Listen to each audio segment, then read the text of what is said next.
Selamat pagi, salam damai. Kita lanjutkan dengan Injil Matius bab 15 dengan judul perikop Yesus memberi makan 4.000 orang. Lalu Yesus memanggil murid-muridnya dan berkata, "Hatiku tergerak oleh belas kasihan kepada orang banyak itu. Sudah 3 hari mereka mengikuti aku dan mereka tidak mempunyai makanan. Aku tidak mau menyuruh mereka pulang dengan lapar, nanti mereka pingsan di jalan." Kata murid-muridnya kepadanya, "Bagaimana di tempat sunyi ini kita mendapat roti untuk mengenyangkan orang banyak yang begitu besar jumlahnya?" Kata Yesus kepada mereka, "Berapa roti ada padamu?" 7, jawab mereka. "Dan ada lagi beberapa ikan kecil." Lalu Yesus menyuruh orang banyak itu duduk di tanah. Sesudah itu ia mengambil ke-7 roti dan ikan-ikan itu, mengucap syukur, memecah-mecahkannya dan memberikannya kepada murid-muridnya. Lalu murid-muridnya memberikannya pula kepada orang banyak, dan mereka semuanya makan sampai kenyang. Kemudian orang mengumpulkan potongan-potongan roti yang sisa, 7 bakul penuh. Yang ikut makan ialah 4.000 laki-laki, tidak termasuk perempuan dan anak-anak. Lalu Yesus menyuruh orang banyak itu pulang. Ia naik perahu dan bertolak ke daerah Magadan. Demikianlah sabda Tuhan. 4.000 orang laki-laki, tidak termasuk perempuan dan anak-anak, makan roti yang ada dari 7 potong roti. Berapa roti ada padamu sekarang? 7 roti. Dan ada beberapa ikan kecil. Yesus mengucap syukur. Walaupun hanya sedikit, kita juga harus seperti Yesus. Harus terima kasih, bersyukur, mengucap syukur. Walaupun penghasilan kita, walaupun gaji kita kecil, terima kasih. Terima kasih dulu. Kalau nggak terima kasih, nanti yang ada kecil itu pun nanti tidak akan menjadi daging, tidak dapat berkat, malah nanti jadi hilang. Sudah sedikit gajinya nanti makin hilang di PHK dan sebagainya. Jadi kecil pun terima kasih Tuhan. Nanti Tuhan senang, makin diberkati kita. Terima kasih dan dirawat, diatur uangnya, dikelola dengan baik. Nanti akan cukup untuk sebulan. Nanti akan ada berkat-berkat yang lain. Tuhan tuh senang memberkati orang yang bersyukur, bukan orang yang nggak tahu diri. Sudah diberi, sudah ditolong, nggak terima kasih, malah marah-marah. Ada orang seperti itu. Itu tidak diberkati oleh Tuhan itu. Atau Tuhan tidak senang dengan orang-orang yang tidak bersyukur itu. Jadi kita ikuti Yesus, kita mencontoh Yesus. Yesus mengucap syukur dan membagi-bagikan roti yang sedikit itu kepada murid-muridnya, dan murid-muridnya memberikan pula kepada orang banyak. Tidak habis-habis, walaupun sedikit, ada terus. Sampai 4.000 orang makan dengan kenyang. Bahkan ada sisa. Dikumpulkan potongan-potongan roti ini, sisanya menjadi 7 bakul penuh. Ya, jangan dibuang. Ini juga kita harus belajar dari Tuhan Yesus. Dikumpulkan, jangan dibuang-buang. Jangan buang-buang makanan. Kalau kita datang ke resepsi pernikahan, itu kan banyak makan makanan ya. Kita mengambil sebanyak-banyaknya kalau perlu, tapi nggak dihabiskan, lalu ditaruh di bawah biar nanti catering yang ngumpulkan ya. Itu kan terkumpul banyak pasti sisa-sisa makanan yang nggak habis dimakan. Kalau kita ngambil makanan, habiskan. Kalau tahu tidak sanggup menghabiskan, jangan diambil. Kira-kira ambil, habiskan. Dan jangan malu kalau piringnya habis, bersih. Itu nggak saru. Ada orang yang bilang, "Wah, saru, sampai habis, licin piringnya." Enggak, itu nggak saru. Itu bersyukur, kita menghargai makanan. Jadi jangan malu kalau menghabiskan makanan, piringnya bersih. Itu bagus, diacungi jempol. Jangan malah malu. Harus ada yang disisakan, biar rezekinya turah, biar rezekinya tetap ada, lalu disisakan. Itu ngawur. Itu anggapan ngawur itu. Itu tahyul. Ambil makanan, habiskan. Dan bangga Anda bisa menghabiskan. Bahkan satu butir nasi pun tidak ada. Saya kalau makan itu piringnya tidak ada satu butir pun yang tersisa. Saya habiskan. Satu butir itu arti dari berkat Tuhan. Satu butir. Mulai dari satu butir menjadi 2 butir, 3 butir, dan seterusnya.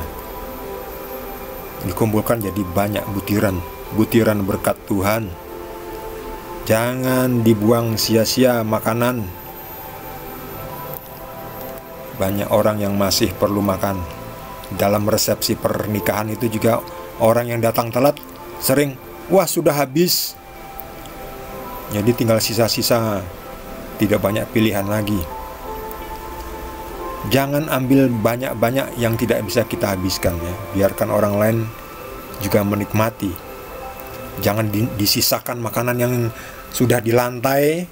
Udah itu siap untuk makanan ternak. Kalau seperti itu nggak layak lagi untuk manusia. Sudah bekas dipegang-pegang. Bahkan mungkin dari mulut dirasakan nggak enak lalu ditaruh lagi ya. Jangan sisakan. Jangan beri orang makanan bekas ya. Kalau sisa-sisa yang masih bagus, artinya masih di atas meja, itu nggak apa-apa.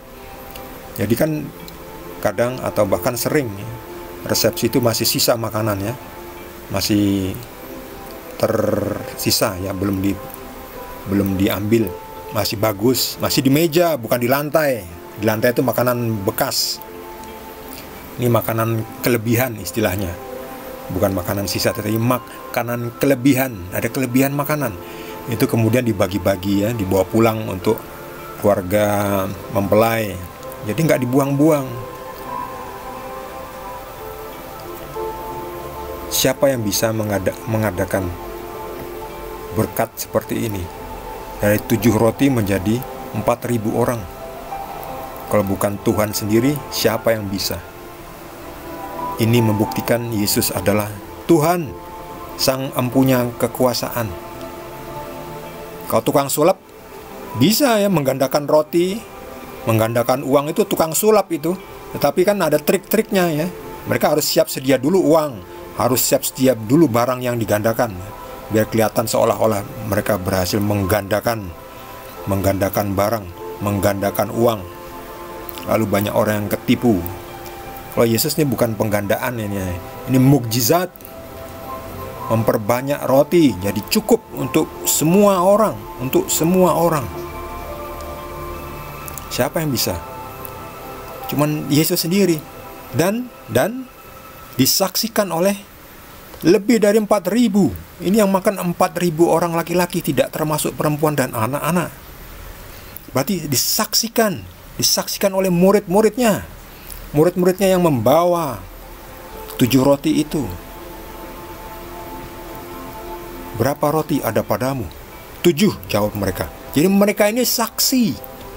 Ternyata dari 7 roti bisa menjadi lebih dari 4.000 set, 4.000 porsi. Ini saksi, mereka saksi melihat, merasakan, mengalami, ikut makan. Hanya 7 roti, mereka sadar. Itu sebetulnya hanya ada 7 roti. Kok bisa menjadi cukup untuk 4.000 orang? Bahkan melebihi resepsi pernikahan. Resepsi pernikahan kan kira-kira 1000-an ya. Ini 4.000 ditambah perempuan belum dihitung, anak-anak lagi. Itu kan sebuah jamuan besar ya. Undangan 4.000 orang itu besar sekali. Ini dari 7 roti. Nggak ada catering. Jadi murid-muridnya menjadi saksi. Mereka mengalami, melihat, tahu hanya ada 7 roti. Jadi mukjizat Yesus ini disaksikan. Ada saksi mata, saksi hidup, yang kemudian mencatat, menulis menjadi Injil. Injil Matius, ditulis oleh Matius. Dan jujur, menulis apa adanya. Ada lagi Injil-Injil yang bohong, itu ditulis oleh musuh-musuh Yesus. Mereka menulis sebuah kebohongan. Tapi sayangnya banyak orang yang mempercayai kebohongan itu. Mau lihat Injil yang asli ya ini, Injil Matius, Markus, Lukas, Yohanes. Murid-murid Yesus, bukan musuh-musuh Yesus. musuh-musuh Yesus juga menulis Injilnya, tujuannya untuk menyesatkan. Jadi kalau pilih Injil yang benar hanya ada di Alkitab. Matius, Markus, Lukas, Yohanes itu Injil. Itu kesaksian, itu catatan sejarah, catatan kesaksian, saksi mata mengalami langsung, membuktikan bahwa Yesus benar-benar Tuhan. Jangan bilang itu atas izin Tuhan. Yesus adalah Tuhan sendiri yang mengizinkan dirinya. Bapa dan Yesus sama, satu. Siapa sudah melihat Yesus sudah melihat Bapa.